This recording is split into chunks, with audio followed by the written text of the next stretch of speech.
안녕하세요. 짜증내는 남자 짜나입니다. 오늘의 부제목 불로소득주 성장 진보학자들마저 맹폭. 자, 제목 똑같고요. 10월 31일 날짜의 신문기사입니다. 정부가 시장 가격을 통제할 수가 없다.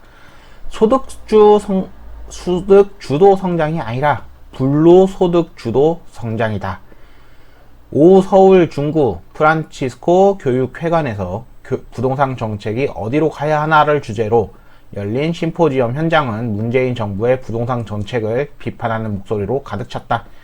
행사를 주최한 서울사회경제연구소는 원로 진보학자인 변형윤 서울대 명예교수의 제자들인 학현 학파가 주도하는 단체들. 자, 지적은 현 정부 부동산 정책 철학에서부터 구체적인 규제 정책 등 분야를 가리지 않았다. 그래서 어쨌든 주거 불안을 붙이고 있다고 주장.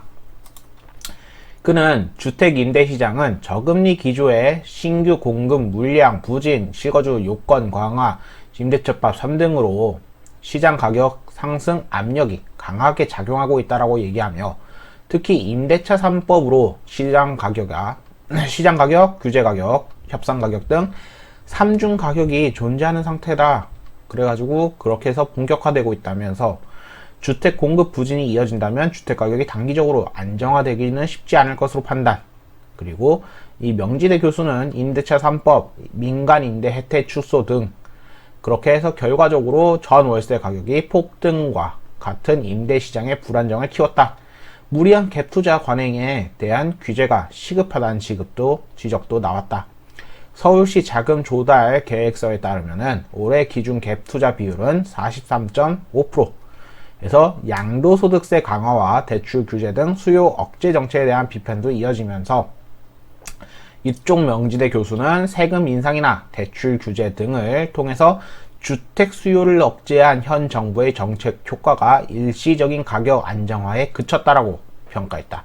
과연 일시적인 가격 정책이 안정화가 된 건지 잘 모르겠지만 어쨌든 그렇다고 하네요.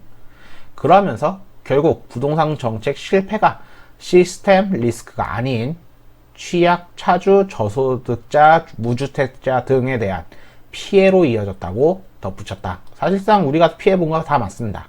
국민 대부분이요.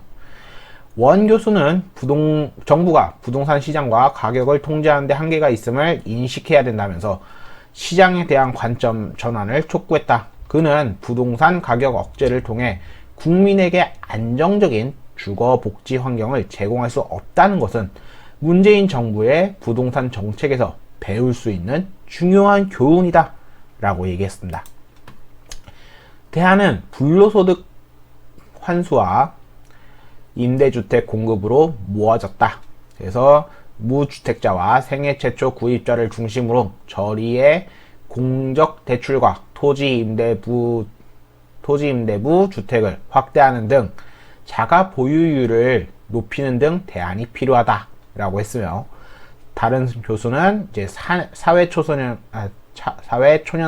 20, 30대 청년층의 주거 불안을 해소하고 장기적으로 내 집 마련을 할 수 있도록 지원하는 것이 핵심 해서 공공임대주택 비중을 20% 이상으로 확대해야 된다 라고 얘기했습니다. 공공임대주택이 늘어나면서 과연 그게 좋을지, 실질적으로 모텔 같이 만들 거면은 그 다음에 뭐 주방 하나에 나머지 방들 이렇게 있는 거면은 별로 효과적이진 않습니다. 자, 그렇게 해서 어쨌든 이 가톨릭대 교수 종합부동산세를 폐지하는 대신 기본소득과 연계한 국토보유세의 신설을 주장하기도 했으며, 그는 국토보유세 도입에 따른 세수 순증분은 우리 모든 국민에게 n분의 1씩 기본소득으로 지급할 수 있다라고 설명을 했지만, 이것도 결국에는 뭐 좌파들이니까 뭐 그렇다고 하지만 어쨌든 그러한 생각도 있다 라고 보시는 게 그렇게 보셔야 될 것 같고요. 자, 어쨌든 임대차 3법을 보완해야 된다는 주장도 있습니다. 아무튼 딱 하나입니다. 제가 보여드리고 싶었던 건, 이들이 좌파라고 얘기를 하면서 결국에 진보학자들이라고 얘기하면서 결국에 부동산 정책은 현 정부는 실패했다. 그거는 확실하게 해야 될 것 같습니다. 근데 정부가 과연 정신을 차렸을지 지금 보시면 아시겠지만은 전혀 정신 차리지 못한 것 같습니다. 물론 지난번에 이재명 만나면서 이재명 씨한테 다음의 정권을 잘 부탁하며 특히나 부동산 정책 다시 잘 제대로 해줘라 이렇게까지 얘기를 했던 게 생각이 나지만 이번에 화천대유 사건을 보면 과연 이재명 씨가 잘 해낼 수 있을지 전혀 믿음직하지 못한 건 저만 그런지 그러한 의문점을 남기면서 이렇게 끝마쳐 볼까 합니다.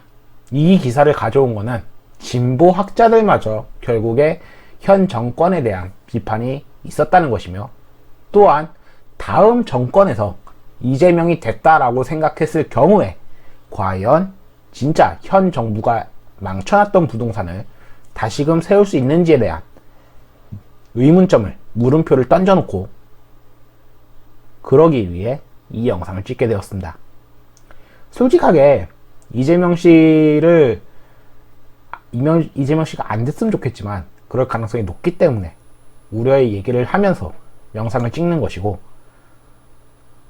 그렇다고 해서 국힘이 돼도 뭐 엄청 잘 됐거냐 라고 생각은 안 합니다. 하지만 이재명 씨 같이 제2의 화천대유, 제3의 화천대유 그런 식으로 만들지는 못하게끔 하려고 그래서 이 진보학자들마저도 현 정권에 대한 부동산은 비판했다. 이 기사를 가져왔습니다. 저는 부디 제가 집을 사야 되고 그리고 제게 자녀는 없지만 다른 제 친구들 혹은 다른 제 사촌들의 그 아들들, 자식들, 딸들 그들 모두가 평온한 삶을 보낼 수 있게끔 되었으면 좋겠다고 생각하고 있습니다. 물론 제 사촌들은 부자라서 제가 제 자신을 걱정해야 될 판인데 아무튼 미래의 아이들이 부모가 가난하다고 해서 그들도 불쌍하게 된다면 어느 누가 자식을 태어나게끔 하겠습니까? 때문에 걱정스러워서 이렇게 영상을 남겨봅니다. 감사합니다. 짠함이었습니다.